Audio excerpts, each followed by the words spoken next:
Hello, hello, and welcome to Awaken Your Human Design. My name is Moni, and we have a really fun show for you today. Today, we're going to be continuing our deep dive into circuitry, specifically individual circuitry, and even more specifically into the knowing circuit. So this is going to be pretty exciting. So I'm going to bring up my wonderful co-host, Danny.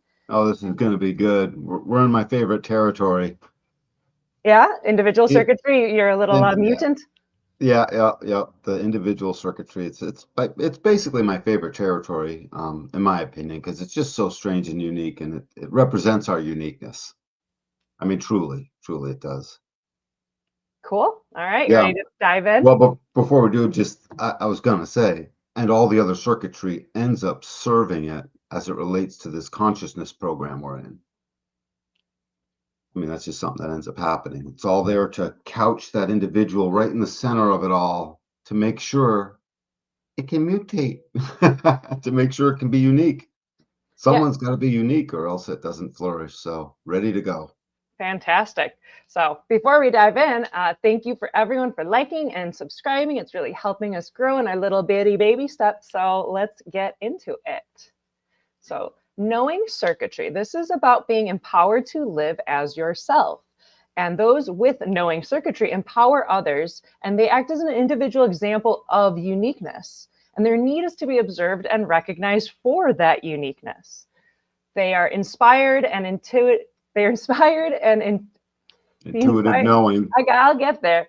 Uh, the knowing circuitry has inspired and intuitive knowing of each moment by moment, and it's The the inspired, intuitive knowing of each moment. Basically, there's one part which is by the spleen, moment by moment knowing of the spleen.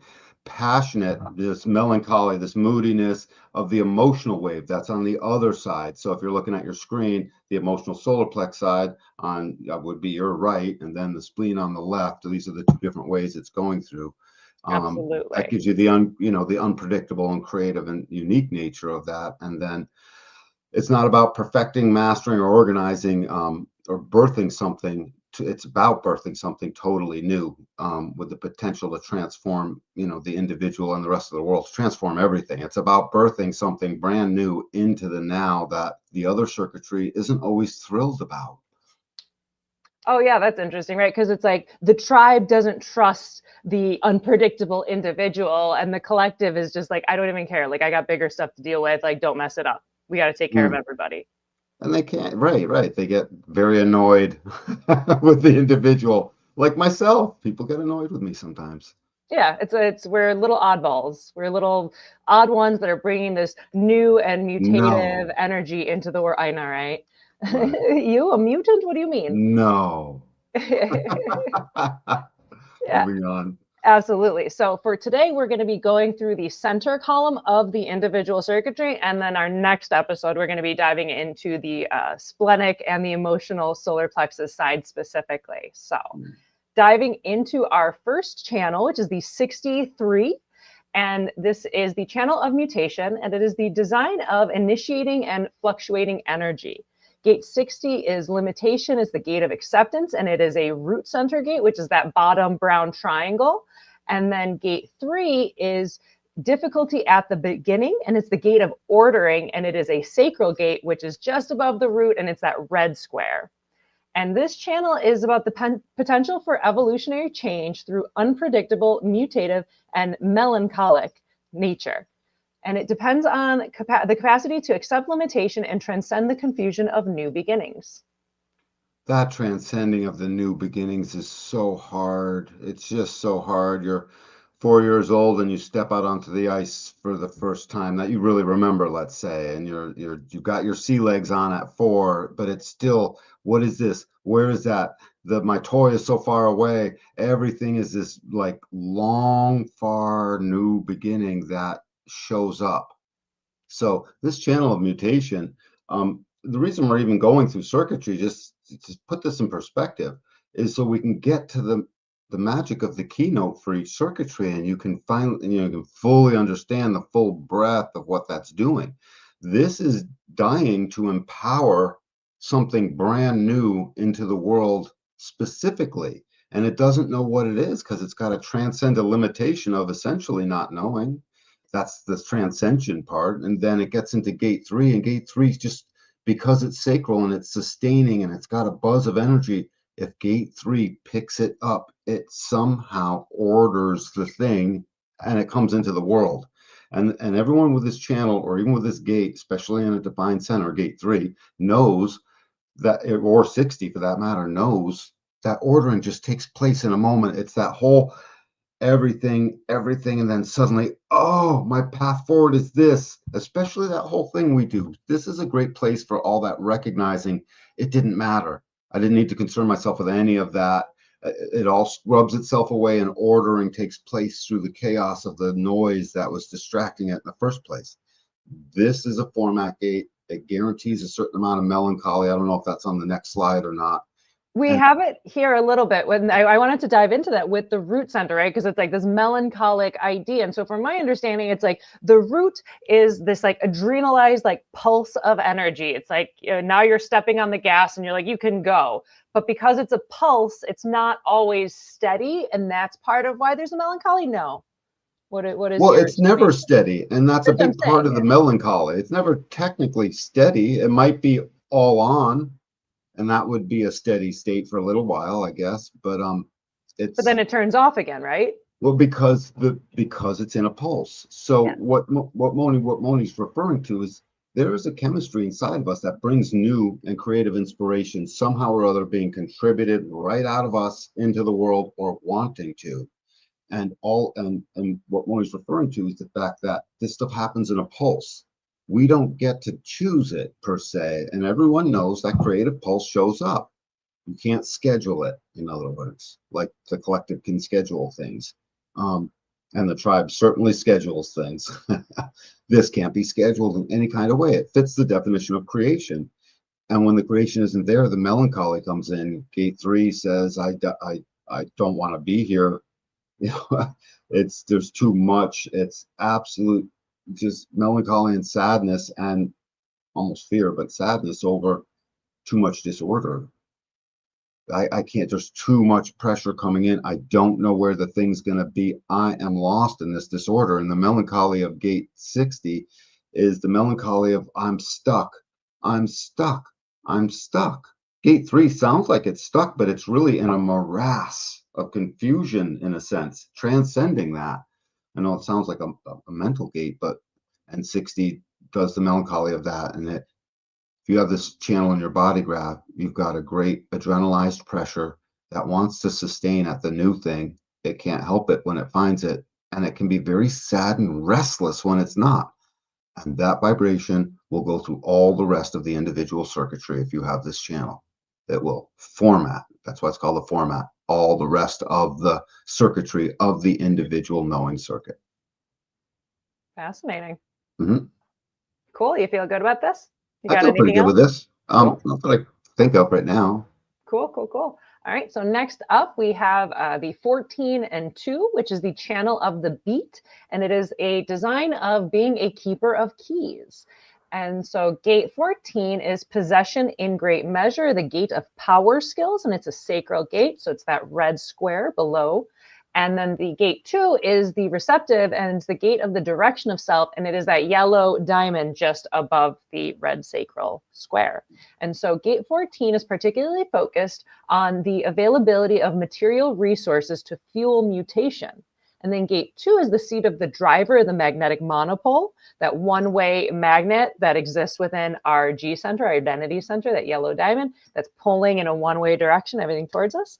And the magnetic monopole, the driver, that's what's holding us together and driving our movement in time through space. And together, the 14 and 2 are poised to take us in a new direction. Yeah, so look at it this way. It's the continuation of having started something new, birthed something new through a mutative pattern of 60 and 3, the channel of mutation. But that channel of mutation doesn't have a direction. However, the sacral is forming one because ordering has taken place. As ordering takes place, 14 and 2 pick up and really drive a direction. You can look at 14 like a gas pedal. It's an individual gas pedal. It wants to work. It thinks it wants to work, it would like to get to work making something happen and move in a direction. So these are folks that might pick up odd jobs and stuff just to, like, where will the direction come from the work, you know? And if you only have a gate 14, the melancholy is I keep working, but I can't tell where it's going to go. I can't tell. I want my work. It's sort of like 34. It says I have this power, but I can't seem to drain it out into something worthy and righteous and now, you know, and 14 is now. And it says, I can't, what job is right for me? Where am I going with this? What is my life supposed to be? Because it doesn't have the direction of 2 yet. Once you give it direction of 2 is a speedy little devil. It sits there and it's like, come on, 14, you said you want to work. I'm in a hurry. Gate 2 is always in a hurry to get the direction moving. Gate 2 would be very much like the kid that definitely wants to get to the destination. Mom, hurry up, hurry up. Are we there already? Are we there already? It would, you know, it's got that kind of energy. And as it picks it up, it literally helps suddenly make this tantric channel that is speedy and it's quick and it gets to work. And because it's guided by the sacral, empowered by the sacral, and if that being is themselves, that sacral energy will pour out in a way that is perfect, right? Because they're being themselves. That ensures the perfect energy pouring out. And gate 2 suddenly receives that empowerment, the keynote of all of this individual circuitry. And it says, boom, we got gas, we got fueled up, we got keys. It's like the Blues Brothers. I got a full tank of gas and a half a pack of smokes, and it's 100 miles to LA. Hit it, you know? Chicago. See, Blues Brothers, that's my town. That's your town. That's right. You're right. Chicago. That's right. I thought it was LA. Anyway, It's cute. so, but it's like that. It's just, it wants to hit it, drop it, and we're wearing sunglasses. I think was the last line of that, and the hit it, and Yeah. that's what it's a tantric channel. And it's called the channel of the beat because, and the keeper of the keys overall, because it has the keys that starts the motor, allows the motor to drive a direction. This Oh. channel guarantees the love of all things, which is in the identity, along with its love of a direction, right, towards beauty. It empowers the expedience of that. And empowerment is the keynote for all of the individual circuitry. So the empowerment of the first channel we read, 60 and 3, would be let me empower you to this brand new thing that I just put it all in order. Let me empower you with what just happened, basically.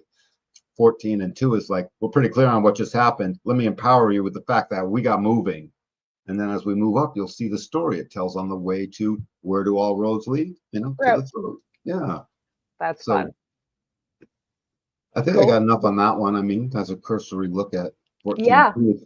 Yeah, I really liked you explaining the Keeper of the Keys thing, because I'm like, that's really interesting. I was thinking of like Hagrid from like Harry Potter's like the Keeper of the Keys. But I like that of like the 2 has like the keys to the car. If like it's like the monopole and the seat of the vehicle is the identity center, then the T2 it's like has the keys to the car, but it's like waiting for the 14 for that like response to Step on the gas, rev up that motor, be all them cylinders that are kicking real tight, all of it. You know what I mean? Cool. I like that breakdown. And one last thing, just because some people will know about the Penta, this is a prized channel in the Penta because this guarantees that a bunch of work will get done. Movements like, okay, team, you know, we're on a job. And it won't necessarily have the right direction. It might have lots of problems with what it's supposed to be keeping track of. I'm keynoting gates that wouldn't be there potentially, but this is a prize gate because it's an engine that makes sure forward-looking and in a material sense profitable work gets done.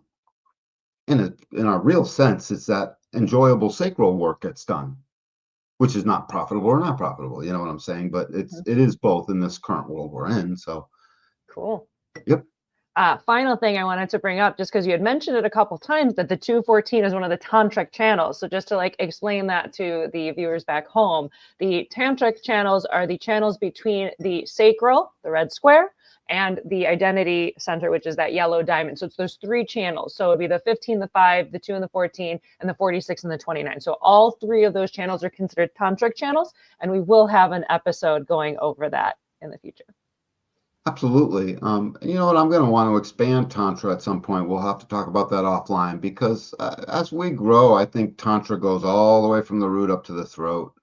I really do, at least aspects of it, but we'll talk about that Yeah. offline. Well, the future episode, the first part is going to be the format channels, which are the root to the sacral, all three of those, Hmm. and then the tantric are the sacral to the identity. So we'll get into all that good stuff. We'll But get it. It's so good. Yeah, it's so yeah, good. I guess that's about all I need yeah. to say about this, other than we want to start really driving in now as we go through. What is it empowering? Why is empowerment this keynote? And so we can juice out and fill in that word empowerment. So as people go through and start realizing the keynotes for the circuitry is really profound stuff. One word seems boring. It's not. It's filled with juice. And Moni Hmm. and I are going to do our best to fill that in. All right. Fantastic. So next up, we have the 1-8, and this is the channel of inspiration. It is a design of a creative role model. And so gate 1 is the creative or the gate of self-expression, and it's an identity center gate. So it's that yellow diamond. And then gate 8 is holding together or the gate of contribution, which is a throat gate, which is the brown square above the yellow diamond. And so the 1-8 is the individual doorway to creatively expressing a mutative perspective. And it takes courage to stand out from the crowd, to inspire others, and to be equally bold. Living as an individual is an art designed to get attention. The wearer of the bright red bow tie. And suspenders. And suspenders, maybe. Absolutely. That's a strong possibility, depending Uh-huh. on. So it's the expression of our unique direction. We just empowered it with new beginnings, right? And an energy from the root that is tantric on all on its own, right? It's adrenalized. It pours into the 14 and the 2, which suddenly fires up its engine, folks, and sitting at the starting line, and their flag is being waved to get going. And now, okay, you got going. Who's expressing that? How's it expressing? It can't be expressed by the collective, which shares that expression, would share it. And it can't be by the tribe, which would have a possessive version of that expression. It can only be by the individual that had it. It fleets and it's gone as soon as it's tried to pass on to the next person, unless they really can explain it and they can let it get out. So the uniqueness here is that this thing is dying to empower everyone else through a contribution. That's the voice of when each time we get to the throat, we'll name the voice. The voice of gate 8 is like, I contribute or not. Mhm. I want to contribute or not. I have a contribution or not. I have contributed. Right. And it's like when you contribute your uniqueness and it's accepted, the contribution is complete. Right. It's like a transaction. There's the offer and the acceptance of it.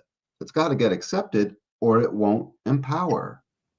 And there comes the melancholy of this channel. I could not empower anyone with my unique insight, my unique expression that came out of me. And this channel would be the channel of the creative role model, meaning I model myself to be me, and it's so creative. And yeah, it is a red bow tie and suspenders, and that's great. And I am me, and it boldly needs to be me.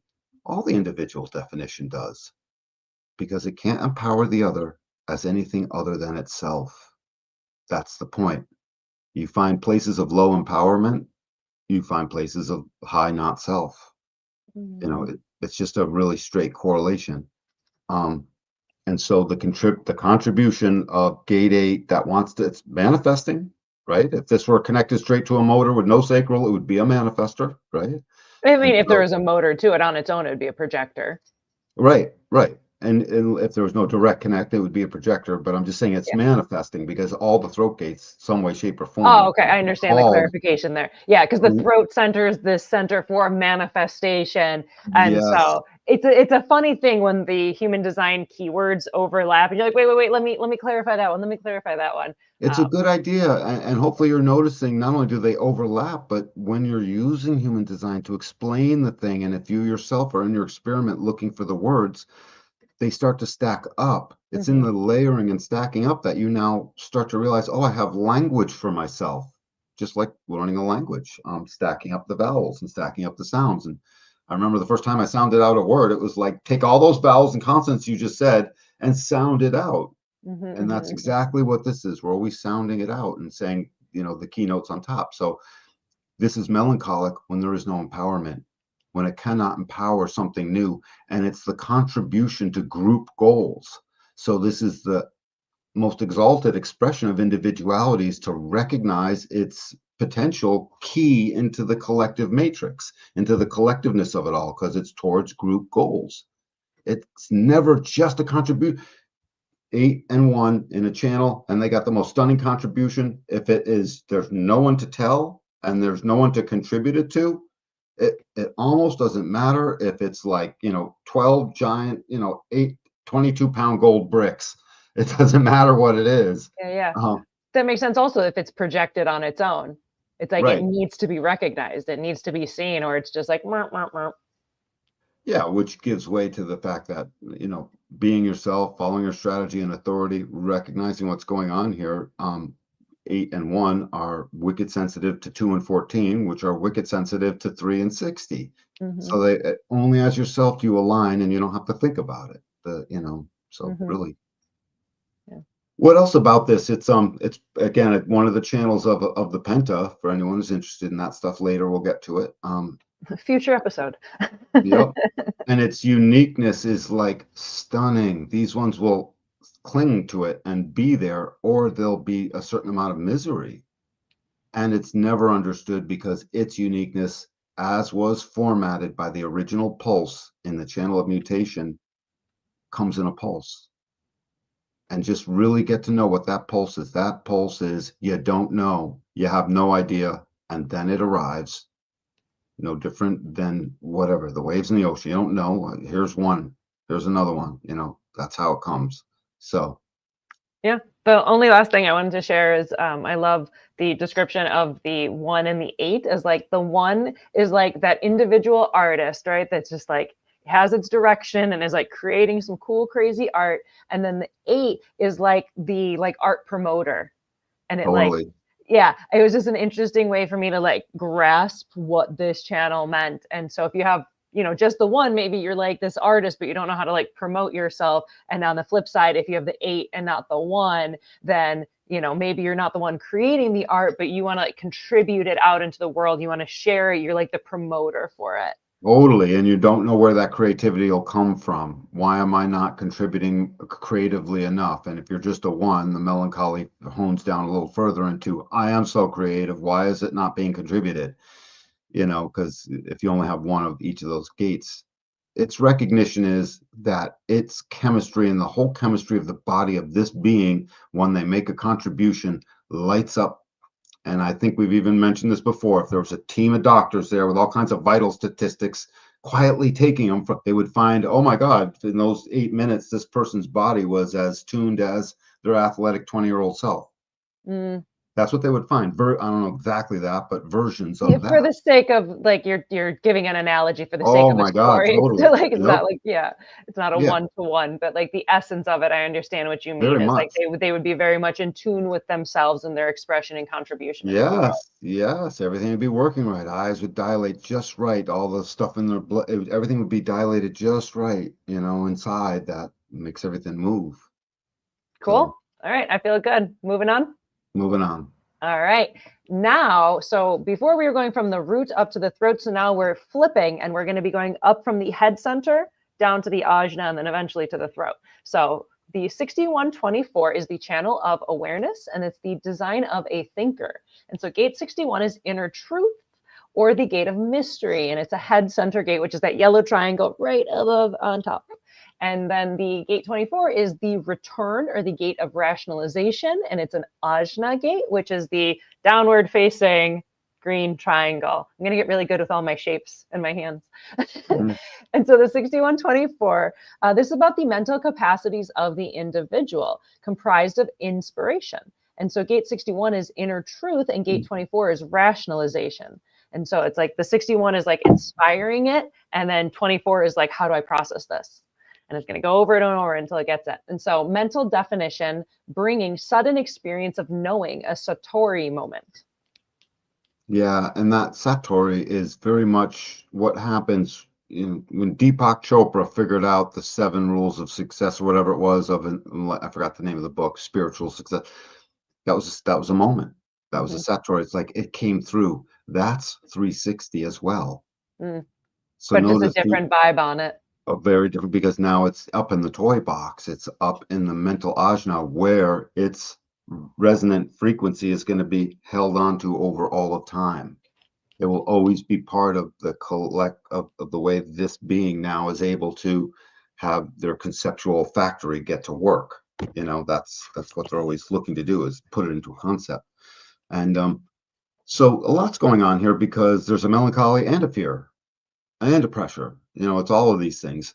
And you'll notice the pressure moving down, all the pressure is always pushing towards the throat. So this wants to get out and empower, right? The The individual individual. field. Yep. Empower themselves and others. And it would like to empower a sudden, almost freakish new knowing, but it's like just conceptually, it's almost occult new knowing.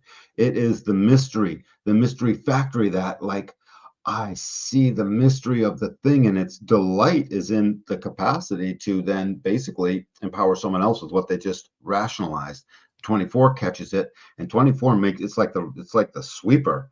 At a busy game, it never stops. That sweeper never stops at a Yeah. busy game. And it's never stops. It's sweeping through the act of return. It's constantly returning to sweep up the little nuggets that the pressure of 61, which says, I am the pressure of essentially the pineal gland receptor into the universe, and I am the pressure to translate existence. Mm. I am the pressure inside the human chemistry to translate existence. Everyone's got it. We're all sharing in that process. Gee, isn't it fun? Don't expect answers right away.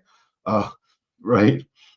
Because it's trying to translate existence, and Mhm. 61's mystery has a sadness that the melancholy is. There's the mystery. I can't get to the mystery. I can't figure out what mystery is right for me. Mm. It's just, it's not right. It's disempowering. And 24's melancholy is, why do I keep coming back here? Why is there so much sound bothering me? This whole channel is very sensitive to sound. And because the sound makes them return, and that's the Mm. name of the gate. And in that return, they're trying to rationalize, what was that thing? That thing was that. Was that with this? No, never mind. Scratch that. Do it again. Return. Do it again. Return. And it's always about something right now, something that kept being pressured in the now, Mm. about a mutative pulse that's right now.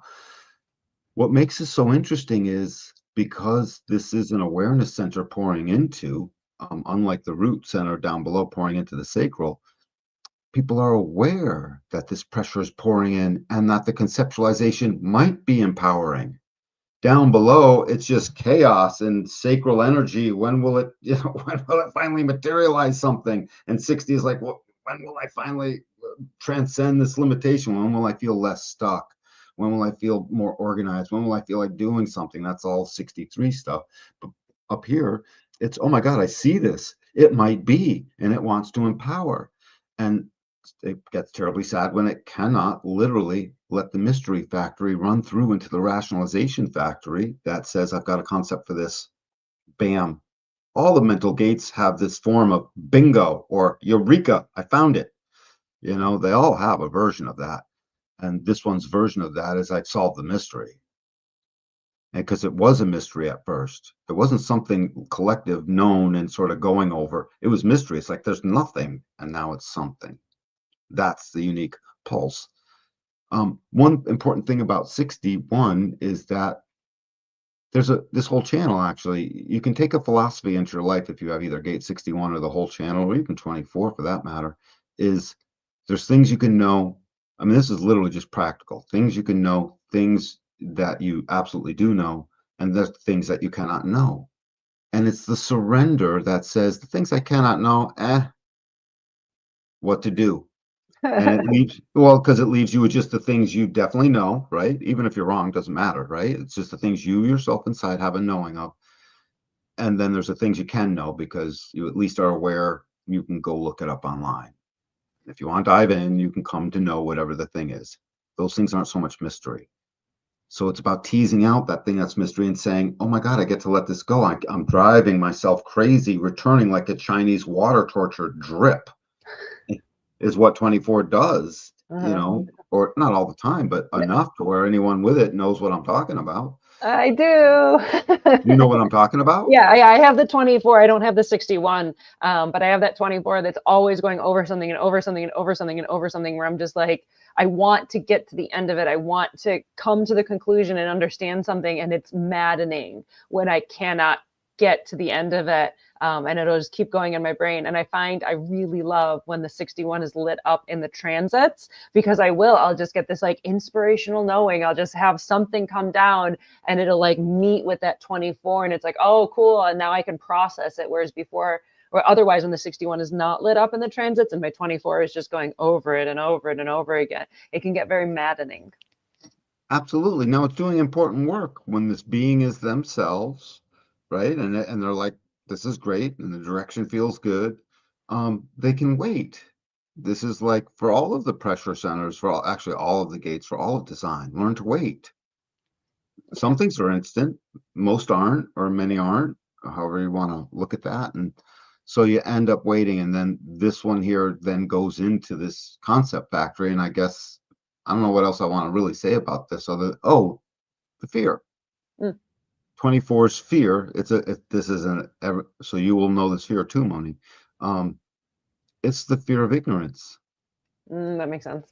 I can't, I'm struck dumb with the not knowing, and it equates into a type of ignorance. And suddenly, I mean, in the moment of a fear, it can almost feel like life and death, even if it's just in the middle of a conversation. The fear of ignorance.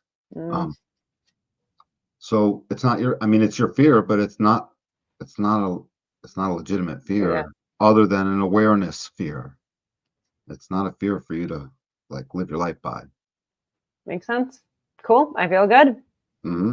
All right. So finally, we have the 4323, which is the channel of structuring or the design of an individual or design of individuality. So gate Yep. 43 is breakthrough. It's the gate of insight, and it is an ajna gate, which is that downward facing green triangle. And then gate 23 is splitting apart or the gate of assimilation, and it's a throat gate, which is the brown square. And so 4323 is inspired knowing and rationalization that's received by the 43, right? So that's talking about the 6124, so the inspired knowing of the 61, the rationalization of 24 is then received by gate 43, and then a spontaneous breakthrough of gate 23 shares the insight. And so 4323 is empowerment and evolutionary change that's possible when new perspectives and innovative thinking are clearly explained and accepted. That evolutionary movement is both standard evolutionary, right? When you stepped up out of the water and came onto land, that type of evolution, but it's also behavioral, articulating, consciousness evolution, awareness evolution, efficiency evolution, industry building evolution, all of it. It's human evolution as well as everything else. Anyway, so the channel of structuring is from genius to freak or freak to genius. That is just one way to understand this. That's the keynote in the book, and it fits because it's so unique, right? Remember, it comes in a pulse. It is unique. No one else has it. And the pulse, by definition, means essentially that's the first time the known universe has seen it as well. Think about that, right? So, in that quite unique way, even though they may have totally seen it before, because it's, rehashed stuff, I get it, but it's still unique enough. And how can anyone know what that is? So suddenly this person can't explain what their unique insight is. They seem like a freak because it's too new. It's too potentially mutative. It might change too many things. And then when gate 23 comes involved, it has a voice. It says, I explain or not. It's called assimilation. It's assimilating the noise coming down from 61 all the way to 43. And it has nothing to do with the noise except to split it apart and pull it back together in a form just like the radio receiver does what it does to a radio wave and jumbles it back and forth and now spits out the music you were listening to. Um, Same thing. So when you have this whole channel, you become the knower. Your voice is I know. And the explaining, by the way, isn't just explaining how something might work. It's explaining the energy called I know. This voice of 23, instead of I explain or not, is really more appropriately put I know or not, or just as appropriately. And it's, if you have this channel, you're always at the verge of like, I know, yeah, I know, I know. If you have one of these gates, if you have 23, you want to know. If you have 43, you're like, I know, but I lost it. Oh Guilty shit. as charged. It's at the tip of my tongue. Or I know, but I can't spit it out. Uh-huh. You're like, oh my Yep. God, I got this brilliant knowing that just came through. And you think you can just say it, and then it just, which is And this, interesting. Oh, God. well, it gets sad when it can't do these things, Mm-hmm. or when it can't empower the other with its new knowing. So think of all the ways we've used empowerment now. Let's empower you to just get it all in order and 1, 2, 3, start the thing. Let's empower this direction. Let's empower some work. Let's empower your creative work. Let's empower your creative way in a direction. Let's empower your creativity so much that it contributes stuff.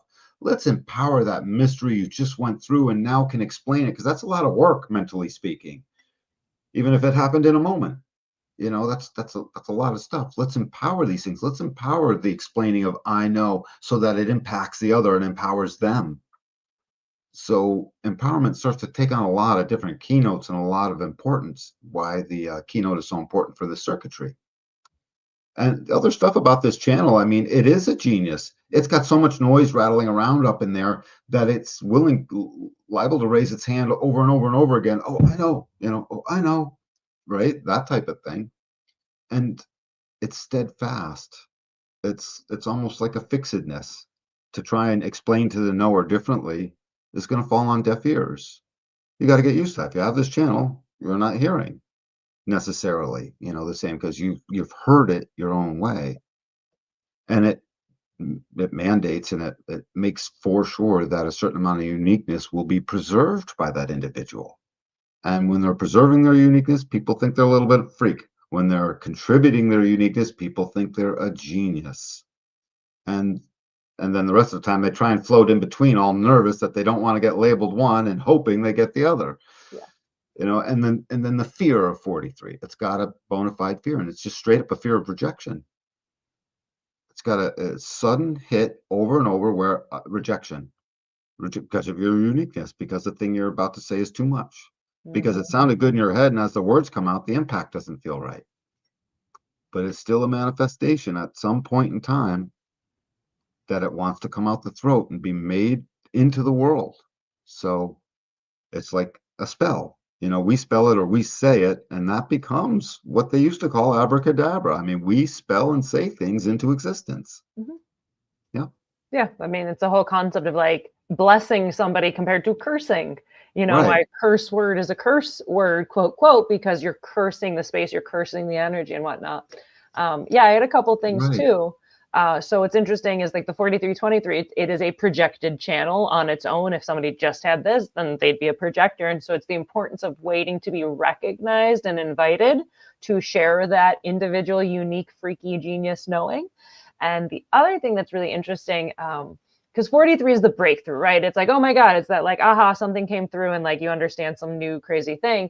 And the 23 is the splitting apart. It's how do you split that knowing into words, into something? So an interesting thing is people who have the 4323. It's a big metamorphosis, right? It's a huge metamorphosis. Yes, but specifically what I wanted to say though is that metamorphosis, sometimes people with the 4323, they will mispronounce words. And it's because it's literally, they're splitting it apart. And how does this knowing get split into something specific? So maybe if you notice that about yourself, give yourself a break, because it's actually part of it, because that 23 is literally splitting up that mutative individual knowing into words. So sometimes things can come out funny. And recognize for the internal harmony of your own self being perfect, because y'all are perfect. Just remember that. The internal harmony part says this must wait for recognition. All projected channels, no matter what they are, must have their own version of waiting for recognition, right? I mean, that's just a fact. So it's just so freaky at times that if you already know it might not totally fit in, you'll recognize it's not being recognized a lot. Mhm. So internally speaking, that's not their fault and that's not your fault. And it should help give you a little bit of peace of recognizing you might not be able to mutate or empower these with a sudden knowing. And this channel, by the way, is in opposition, so there's always going to be a little more of it, right, than the other channels. It's across the wheel from each other. It makes a definition, and and it's a guaranteed need, and it's there to actually help bring structure to the 3420 more than anything. And second most, just as important, is to do a ton of explaining right as we're going into the whole cross of planning, because this shows up, along that trajectory around the wheel, and it leads to industry. So it's got to be on, and it's got to be new, and it's got to be mutative. It's got to empower the other. It's got to be shared in a sense that right. The other's got to invite it. I mean, it's got to be welcome. Is what I meant. And that's a big checklist. I want my boyfriend or girlfriend to have X, right? It's a big checklist. Yeah. Did you get all the points checked on your checklist? It's like, Yeah. yeah, and now I'm a genius. Or no, and now I can't spit it out. Just let it go. It wasn't for them at that time. It'll help you find those whom it is for. It's really what happens. Cool. All right. I feel good. You feel good? I feel pretty good. All right, fantastic. So I'm going to pop off. Danny's going to leave the viewers with a little message, and then we'll pop back on to look into what is aura in human design. So Awesome. It's so much fun going through the individual circuitry. It's my favorite. It takes me to really what I'd like to tell you about today, or just repoint out again. Um, I do all kinds of analysis, and I found out a long time ago I'm really good at it, and it's only gotten better over time. And so I want to give that to you. On Instagram, you can catch me at Danny Guru HD on Instagram. I think Moni puts links in there. In case you can't tell, I'm almost 60, so it's like I'm not always the best with technology, but you can also email me at dannyguru.com. And I can't say my number on here, or I would. And those are the best ways right now. We'll find other stuff, and I'll get a calendar going soon. All that aside, why do you want to roll yourself in here? It doesn't matter if it's an individual, if it's a couples reading, if we're looking into your children, if you're asking stuff about family members and yourself, if it's a larger group dynamic, a business or a family especially, uh, I read for all of it. And you get to know what this unique chemistry we each have inside of us. So human design points out now, and its empirical proof is second to none at this point, that these gates and channels and these centers and that incarnation cross you're on, it all has very unique, specific meaning that is not that hard to comprehend for you, because when I read it to you, it always makes sense. And you always start to realize that's that. So the act of giving yourself permission to be yourself comes very much through understanding the uniqueness inside your own human design chart. And that's what I read to. And it doesn't matter what combination we put it in. I love doing married people, for instance. I love that. You put them right together and we start talking about things, and suddenly the other sees the uniqueness in the other. And I've never seen it not bring people closer who want it to be. The same thing with children, right? How to deal with your children, right? Do not have babies without a human design chart. Would you agree? I Don't do mean, it. it really helped. It really, really, really helped, in my Yes, opinion. yes. Let's Yeah, get parents knowing how to start out their children, at least just even if it's just the basics. Hey, they're going to run into this and this. yeah, or Honor it. like these are It's the things that coming. are going to be rough for you Yep. as a parent, and this is how you can deal with that. Yeah, they're closed on their determination. They will spit the food out. Hmm. You have to let them several times before, just various things, various little nuances that when mom will ask, we can get it to them. So Yeah, that's it. yeah, that's it. So check it out. We'd love to hear from you, and good times. You ready to dive into aura in human design? Or let's do it. Yeah. So before we get started, thank you again for liking, subscribing, commenting, and engaging with us. It's really, really fun. We love interacting with you. And so thank you for doing that. So, aura in human design. So, first off, we're going to explain auric presence, right? And so, what is this idea? Like aura, your vibes, you're this, you're that. So, It refers to the electromagnetic field that is surrounding our bodies and extending outward from every living thing. And it extends about 2 arm lengths or 6 feet in every direction from the body. So if you look at the top right little graphic, it's like from the center of your body, you got your arms, and imagine like an extra set of arms. It's about that distance.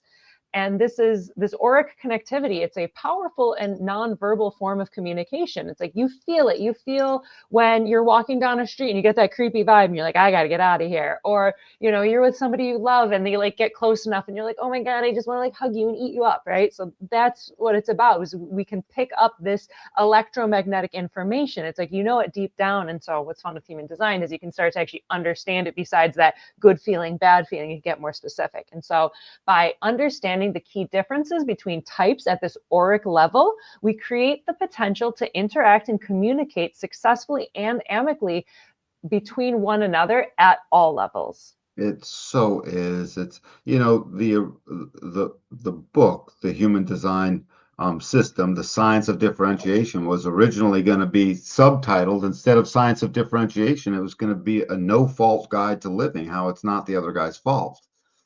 I was thinking of that, and publishers were like, "That's stupid. It sounds good, but let's come up with something else." I like the subtitle. I think it's perfect. But yeah, other things, I mean, just the things of this aura, this whole extends out. That whole thing, like you explained it perfectly. You get a vibe for what is it you feel. Since this aura is pouring the information of our body's chemistry out, it by definition is pouring out the actual design. You can almost look at it as sending little computer packets, right? But your uptake of packets, well, our aura's uptake, or whatever, down speed or whatever you want to call that, is high. It's real. I mean, it's a fast moving thing, and it's broadcasting that literally no different than a radio wave out into the other. And so, all those times where it's like you instantly know, especially with partners. Partners is always going to be easier, good friends. Right away, something's wrong or something's right. And you notice. And we very much think, oh, I saw them and they came through, but it's a presence they gave you. And we think that, I mean, don't make the mistake of thinking that presence is simply a physical thing. Oh, you walked in and I sort of took in variable this, variable that, and surmised or something. No, the aura gave you a certainty and corroborated what your eyes were seeing right away. Literally the aura told you, oh yeah, what's up? What's up? And that's how, even though it's written on their face a little bit, what's up has a great deal of meaning, because it's the aura contact that gives us the knowing that it is. No, no, no, no, no, no. There's something here. What's going on? Right? That's the aura that gave us enough particulars and enough things to where we can start fleshing out a story that there is something, even though what we saw only gave us a nugget of that. That's how powerful aura is. It's constantly, sending this out and sending ourselves out, and it goes into the other. And that's the thing. It goes into the other, and the other's aura goes into us. And it's a really profound state when you start to realize that. Mm-hmm. It's like a data exchange. Totally. Like you got this, it's like you got this like bubble around you, right? Or imagine like an inner tube or like a big donut, right? Like you got this big bubble that's coming out like from in and around you and coming out and down, right? And so it's like you have that and I have that, and when you get close enough, it's like a data exchange. Every time is the thing, and it's so reliable. So absolutely. And understanding the difference is right.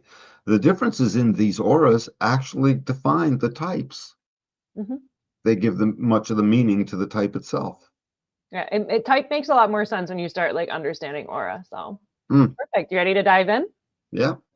Cool. So for our first, we're going to start with manifestors. And so our journey today is going to go from the most dense, the most solid aura, into less dense, into like more open and absorbing, into being more focused. So first up on this journey is the manifestor that has a closed and repelling aura. And it's an aura that challenges and initiates. And it's the most dense, the most solid aura, right? So you can almost imagine, I imagine the manifestor aura is like a submarine underwater, where it's just this big metal thing that's just like going to like push its way through. right? It's there, that auras, it's a protection of them. The protection of the closed and repelling aura provides exceptional ability to manifest what they envision without being interfered with. The manifestor is here to like push through their own thing and not be interfered with others. It's just what their journey is about. And so through history, manifestors have often been in positions of rulership: the warrior, the king, the high priest, and they've conquered and defended kingdoms. They were the kings and the pharaohs and the people in charge, and that can make something happen because they can initiate and they can push it into the world. Absolutely. I can do. You can't compete with me because I keep can doing, and I don't stop. And that's what gave them, basically they were the rulers of the world up until the 9th century change, when that started to shift. With this challenging aura, and the manifestor wants to initiate. That's their theme. Closed and repelling should really be teased out. It's not closed and repelling to anything juicy and good and love and all of these things. It's just that its capacity to close off comes immediately with the manifestor's initiation. As soon as they're initiating something or moving towards something, other things get repelled out of the way. It's literally just the bumper in front of the car that's pushing the things out of the way. That's what this aura is designed to do. That's the close. It's closed and repelling to too much resistance. Yep. Yeah. And that's part of like why the manifestor strategy is to inform, right? Because it's like, if you look at our little graphic, it's like you have the body graph, and then it's like you have these arrows pushing out, and it is solid and it is pushing through. And so when a manifestor like fails to inform, it's like when you're driving behind somebody and all of a sudden out of nowhere they're like turning, and you have to slam on your brakes and you have to wait for them, and you're like mad at them, and you're like, why didn't you turn on your signal, right? So it's just, you get smashed into by manifestors who fail to inform. It gets in their own way. Whereas when a manifestor is like, hey, I'm going to do this, or like they turn on their little directional signal, you're like, oh, cool, do what you want. Like I have a manifestor friend who will just like announce, like, I'm going to go do this. And every time she does, I'm like, I don't even care. Why are you even telling me? But if she wouldn't tell me, like, what are you doing? Because it's like, you can feel this like impact, you get smashed into, right? Like, I feel like the manifestor can either be like Moses, like spreading the Red Sea, like parting the Red Sea and like going through and like leading a new direction. Or they're like the Kool-Aid man, just like bashing into the wall. And you're like, what is going on? Like, what is wrong with you? Just tell me what you're doing. And so manifestors will be afraid that if they tell people what they're doing, then they're going to be scolded, they're going to be stopped, they're going to be reprimanded, because oftentimes the manifestor in the past, when they just try to do something, they get yelled at, they get in trouble, they, whatever bad things happen. So they kind of get to this point where like, I can't tell anyone, I'm just going to do what I'm going to do, because otherwise they're going to try to stop me. But it bites them, because then they end up bashing into people and people don't like it. So just tell what you're doing and nobody will care. It just like completely like drops all resistance when manifestors just tell what they're doing, just inform, and it will make your life a lot easier, and everyone in your life will also be happier. It's the way to drop resistance, and you'll find out the degree to which it does and how it is you do that as soon as you're experimenting with just informing people of what's the scoop along the way. And if it's hard to inform them because you don't want to get stopped, play with that. Doesn't mean inform perfectly every time. It means watch how it would have been easier had you when you choose not to. Yeah. Right? Because the experiment is still, people should know that when you hop into the human design experiment, like, and you're just getting in and you're here watching this, the movement from this not self sort of conditioning that is heavy out of that into yourself, you got to take one with the other for a while you're getting your sea legs to be yourself again, right? It's hard to just jettison what was, so you got to live through it. That means you'll be it. So I love this manifestor. It's designed to basically push back resistance, and if you ever want to get somewhere, fall in behind a manifestor. Yeah, having a good manifestor in your life is absolutely life-changing, especially like as a projector, where it's just like my aura just collapses. If I'm trying to do something that's like with other people or making other people do things, like it can just be like this, and then I just collapse. Whereas manifestors in my life, like they can just like do the thing and like make it happen. And it's so impressive. Like manifestors, you're incredibly impressive. Just let us know what you're doing, and even the silly stuff. Like I think the silly little things are actually the easiest to practice with human design, of just be like, hey, I'm going to go take a walk. Even if you don't like have to tell them, you're not asking permission, just be like, I'm going to go do this. Hey, I need some alone time. I'm gonna, make some food, whatever, like the tiniest little things, just like informing and, tell people stuff and just see how people will almost be like, I don't even care. Why are you telling me? And Right. that can be tempting to then not tell them. But the more you just do it, nobody will care. And you can just like do what you want. And then you experience the peace of the manifester. You should recognize as a manifester, people already sort of want to get out of your way. Oh, yeah. You got that going. And the more they're your friends and they love you, the more they don't mind stepping out of the way. It's just, they've been trained and it's Yeah. good for Just, them. just It's let us know healthy. you're coming and I will happily move out of the way. Like, here you Yeah. go. I will like lay down the red carpet. Just let me know and don't bash into me. Right. And don't bitch about stuff. I'll be fine. But no, I feel pretty good with the I feel manifesting. great. All right. So next up on our journey, we have the reflector. And so the reflector has a sampling aura, and it's an aura that provokes others to look to them for reflection and assessment. And their aura is like slippery. Think like Teflon, a nonstick pan, right? And they have the second most dense or solid aura right after the manifestor, which is just solid, right? The manifestor is solid and pushing through. The reflector is like slipping through. And it's an unimposing and non-intrusive aura because again, it's just kind of slippery.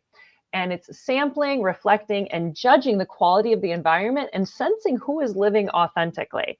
And they are effective as facilitators of group processes because they're going to see, they're here to reflect the group, the community. And you can tell the health of a group or a community by seeing how's that reflector acting. And if they're like super healthy and happy and positive and contributing and have this role, then like super good. That's the health of a community. If you start seeing a sick or an unwell or some kind of distorted frequency in your reflector, that's like canary in the coal mine of like, hey, the health of this community is not great. Something is off.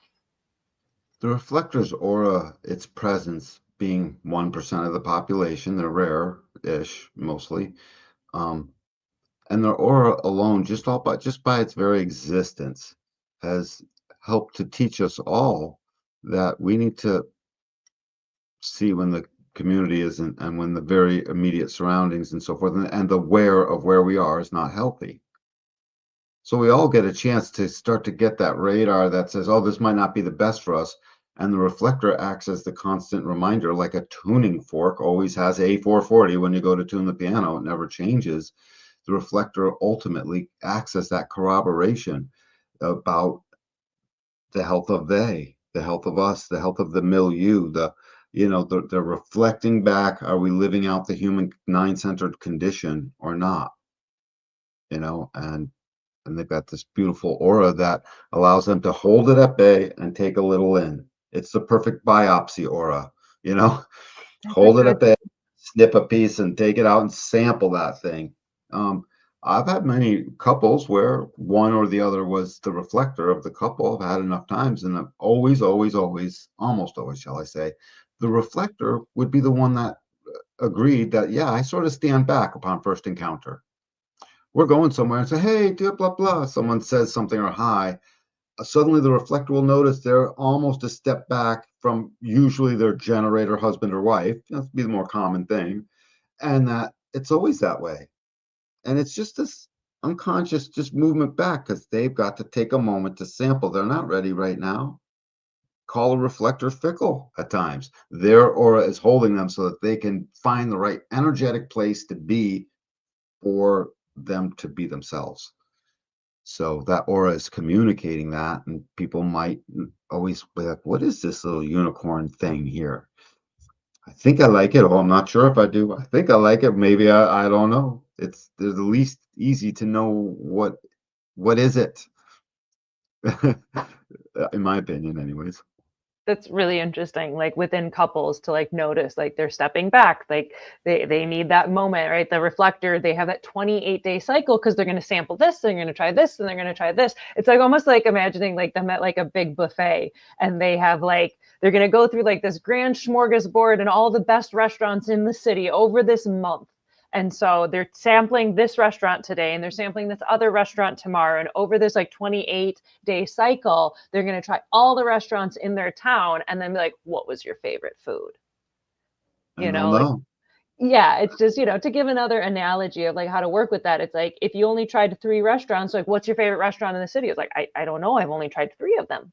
But if you wait the entire like month-long process, then it's like, oh, well, I tried all of these different things and now I have my clarity. You're making me want a piece of Pepe's pizza from New Haven for some reason. Well, I'm glad I've inspired you. Yeah.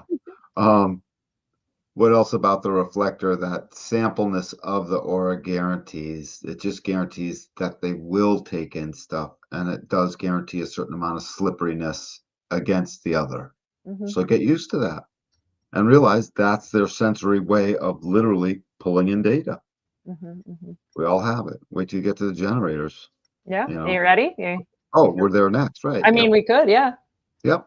All right, diving in. Next, we have the generator on our journey from the most dense to the most like open and absorbing, right? Now the generator has now gone, we've gone through the process of like the manifestor that's dense and pushing through, and the reflector is like slippery. And now the generator is open, right? It's open and it's receiving in comparison to the projector, which is then focused in and taking it and like eating it and absorbing. But the generator, their aura provokes others to ask them so they can respond. And so this is the second most open and receptive and absorbing aura. And it's an enveloping aura that pulls the world toward itself to respond.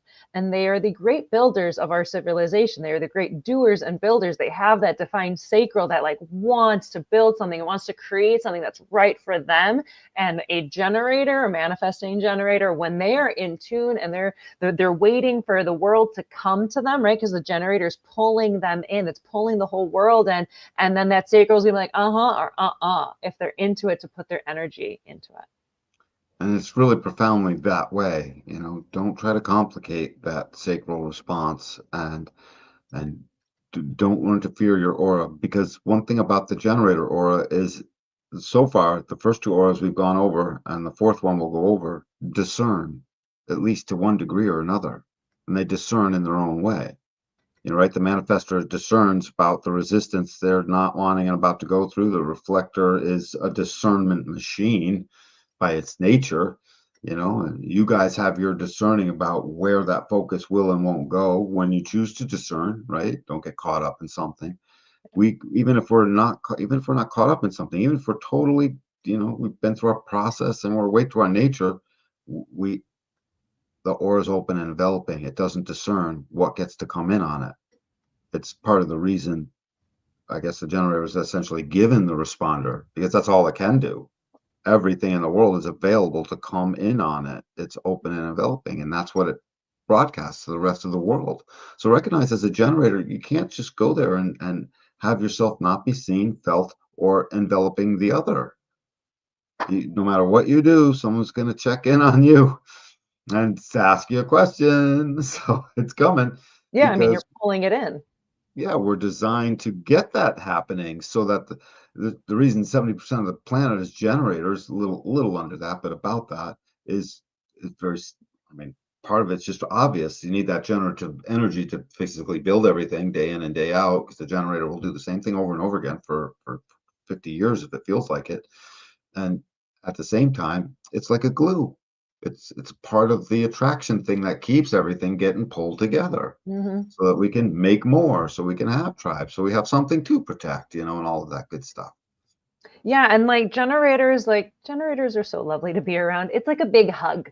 Like that's what I feel like. It's like when you buy our manifester, it's just like you can feel like there's a little bit of a wall, even if they're super sweet. And every manifester that I meet, like they're like little hermit crabs inside of a shell. They have this like hard shell, but inside they're so squishy and sweet, and they just want to be loved. But they have this aura that just is kind of a wall that you're going to kind of push up against. And the reflectors, it's like, oh, they're interesting, but they're a little slippery and you can't quite hang on to them. Whereas the generator can be like with 10 people and could feel every single person that generator is with, because it can feel like they are in an auric hug, because it's just like pulling it in and holding them, like, come here, let me hold you. And it'll show up in the words people even use when they're describing each type, and they almost wouldn't even recognize it, that they were subtly choosing words that are already keynoted in the system, or Mhm. or words that are synonymous there too. So yeah, that's the generative aura. You can count on it stretching out, evolving, and acting like a sinkhole that takes the stuff and slowly makes it move towards it, slowly but surely. It's a motion that when you're a generator, you should start to recognize that, A, and B, the more you allow it to happen, the more it will draw into your world the way it's supposed to. Fantastic. And listen to that sacral response. Like, see Oh, that sacral is there to protect you because you're taking so much in. So it's like, listen to that sacral response. And if you're emotional, listen to that sacral response over time, but right. tune into that. Cause like Danny said, like that is what's going to protect you because you're taking everything in. It's like a whirlpool. You're pulling it all in. So you have to, hey, am I into this or am I not? So How on could you have a strategy anything other than responsiveness? Right? I mean, how could right? It's like it you're has to be taking built everything into in. the It has to system. Yeah. be built in, yeah. Perfect. All right. You feeling good? Ready to dive in to the next one? Ma'am, yes, ma'am. All right. So finally, on this journey, we have our projectors that have a focused and absorbing aura, right? So we went through the manifestor, which is that dense and pushing through, that reflector that's slipping through and sampling, the generator that's taking everything in. And now we have the projector that's like focusing in on something specific and like eating it. It's just like completely taking it into our being. And so the projector aura, it's focused and absorbing, and it's an aura that provokes recognition and invitation. It's the most open, absorbing, and penetrating aura. And it's focused, probing aura and complex personal interaction at deeper energetic levels. Like projectors love to go deep. Like we're going to go deeper and deeper and deeper and deeper, endlessly deep. And so projectors make exceptional advisors, administrators, networkers, mediators, gifted organizers, and masters at understanding how to maximize energy and resources. And they see things others often miss. It's important that the projector does recognize mastery as their thing. They love to master systems and they should keep looking at that. Now, this aura that penetrates, focused and penetrating. Look at how it comes to a point. That Yeah. point is designed to do many things, but its primary design is to get into the actual G center of the sternum of the other being that you are now sort of focused in on. And it does something else. It leaves you completely naked behind you. That's where, and you will take everything in as far as all the other energies that are around. Um, so if you are not a projector and you have a projector friend and they focus in on you, you'll notice sometimes, oh my God, I'm being locked into this thing. Because that focus isn't just theirs. Once it gets into you, as soon as you're recognizing it and you're there, it locks you in too, to a certain degree. And projectors need to know that's a great power because when you see someone trying to get away from you, even just a little bit, recognize it's your aura that that person is like, well, I gotta go now. I gotta go now. You Yeah. know, they have to like try. I gotta go now is the same thing as I gotta fumble for my keys. I gotta put on my hat. It's like I gotta do all this stuff before I can go now because the projector's got me gripped. Mm-hmm. It's designed to make us all find a direction. The projector guides a direction. They're guides. They guide direction, whether they know it or not, by virtue of penetrating their aura, penetrating us into our sense of direction in our G center. And it causes us to do our own self look of whatever that is that's happening. And it clarifies and hones in a direction en masse, slowly but surely. That's how when they said the projectors are on the ascendancy because they're here to lend guidance and mastery to the rest of the population, that's why. That's the first round of that happening. Never mind when you know projectors and you're there and there is a guidance being offered literally. It's an energetic and literal guidance machine, is what's Mm-hmm. happening. Yeah. Absolutely. Yeah, and like, little piece of recommended advice for my fellow projectors of like, be Yes. careful who you're peering at. Like for yourself and for the other person. Cause like I think I'm just casually looking in something and I will like pick up so much weird stuff from people. And so for me, like I've gotten careful. I'm like, who am I like aiming this at? And then also for the flip side is Is that trying literal? I mean, That's I don't, literal, isn't it? yeah, that's me. But I mean, I'm like a hyper empathic, sensitive person where I just like pick up way too much data from people and it could just get so exhausting. It's like Ross said, like the projector's literally eating other people's energy. And like, think of it, it's like, would you eat that other person? Some people are really tasty and like, yum, yum, yum. And some people are just like, you shouldn't be involved with that guy. Right, Get into right. some trouble. So yeah, I've learned, and especially as an ego projector, we just haven't that intenseness about us. So I've learn to pull back on who I'm looking at, how I'm looking back, both for me and for that other person, because it becomes like a consent thing. It's like we're looking into the core of somebody's being and we don't realize it because we're just doing our own thing. But we are so it's a privacy thing, and it's like you're looking at someone naked and like, it's like x-ray vision, and you're looking at them naked, and like, they did not welcome you in to look at them in that capacity. And like you said, they can get incredibly uncomfortable. It's like you're literally penetrating into another person without their consent. That's not cool. So be careful and let that person invite you in first, and if people get a little weird around you, like maybe like, just step back, give them a break, because we could just really see into the core of people. And I remember one time I got into a very strange argument with somebody and it exploded out of nowhere. And then afterwards, like this other friend of ours, he's like, I've known that guy for 10 years and you just figured him out in 5 minutes and like told him what's up in that amount of time. He's like, you need to be careful with that. You need to be careful with that ability, because and I didn't really know human design at the time. So like, oh, wow, I had no idea. But we need to be careful with this because it is a very personal thing. It can be very obtrusive. It's like someone's just poking into you. So just projectors, we need to realize that even if we're trying to help, like no one's asking.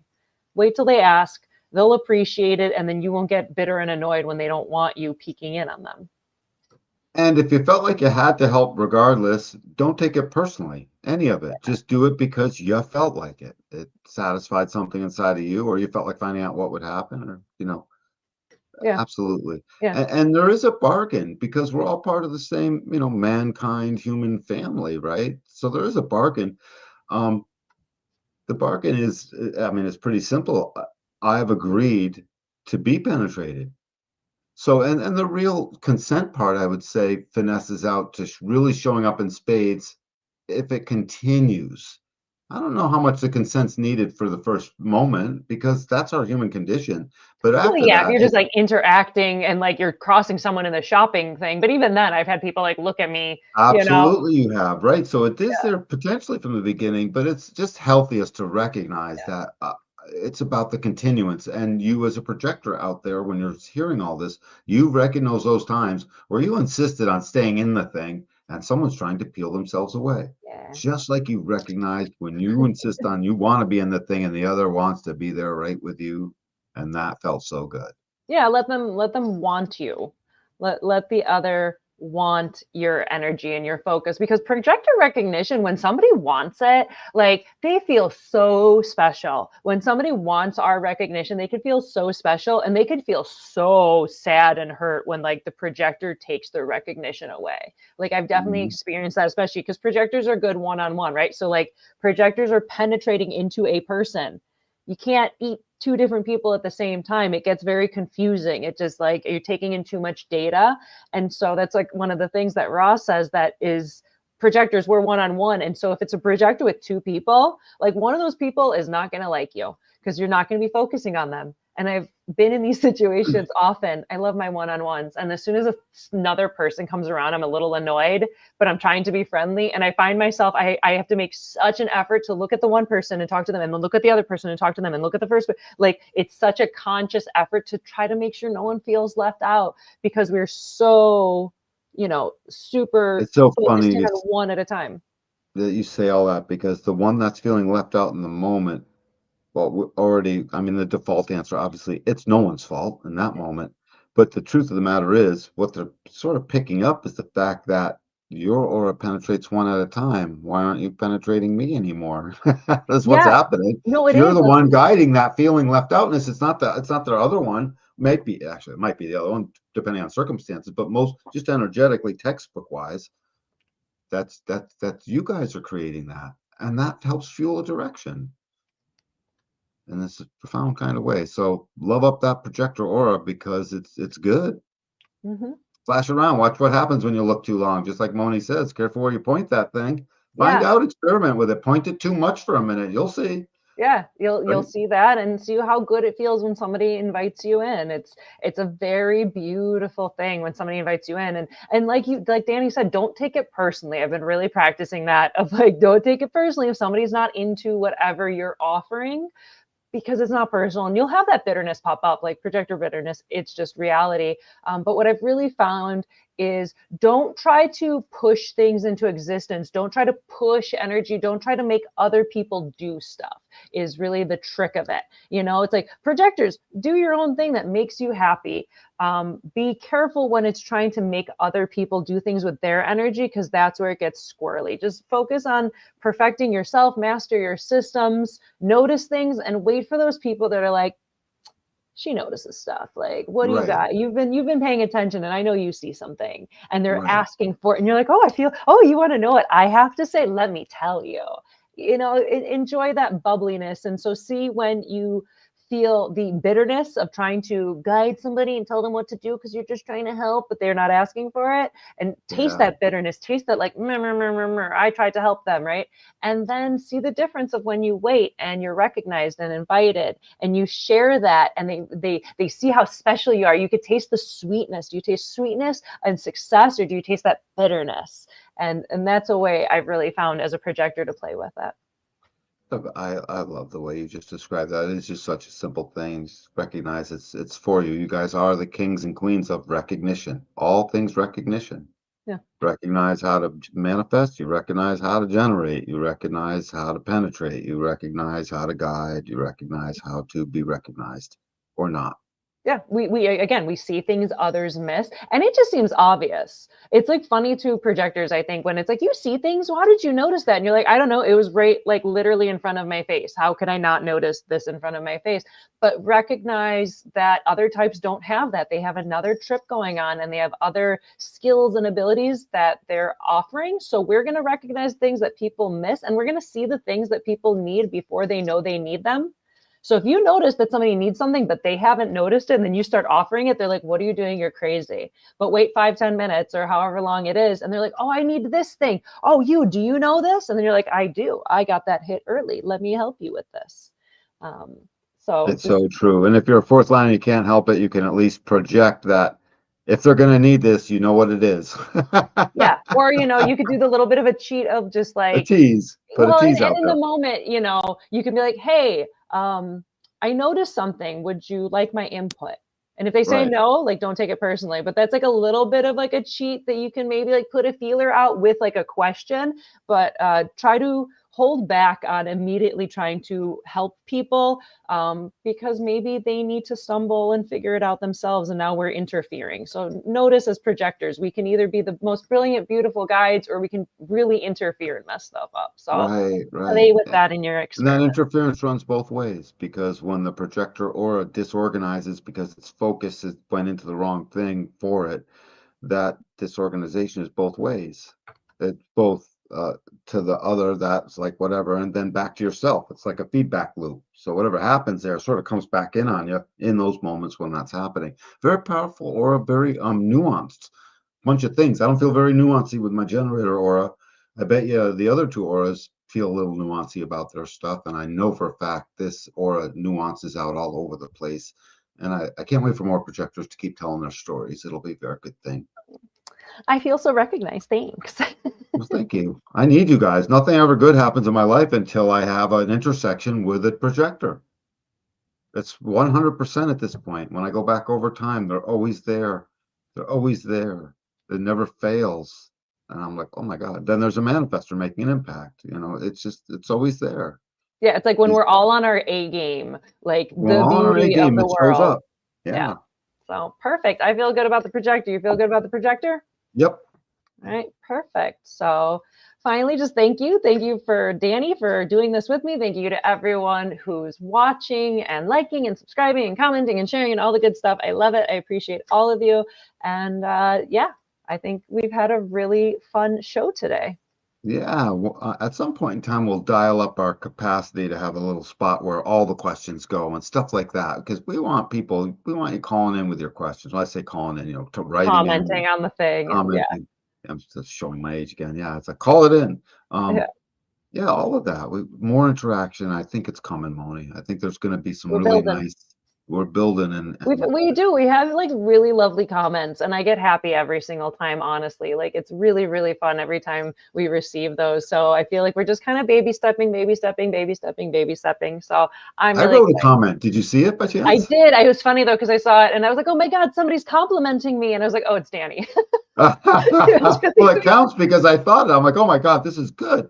Yeah, it was It's so really just good. cute where I was just like, oh my God, we're getting this lovely comment. And I was like, well, it's Danny, which is still really nice, but it was definitely a little like funny to realize Yeah. that. So No, good times. we're Thank you we're for a gonna great build it. show.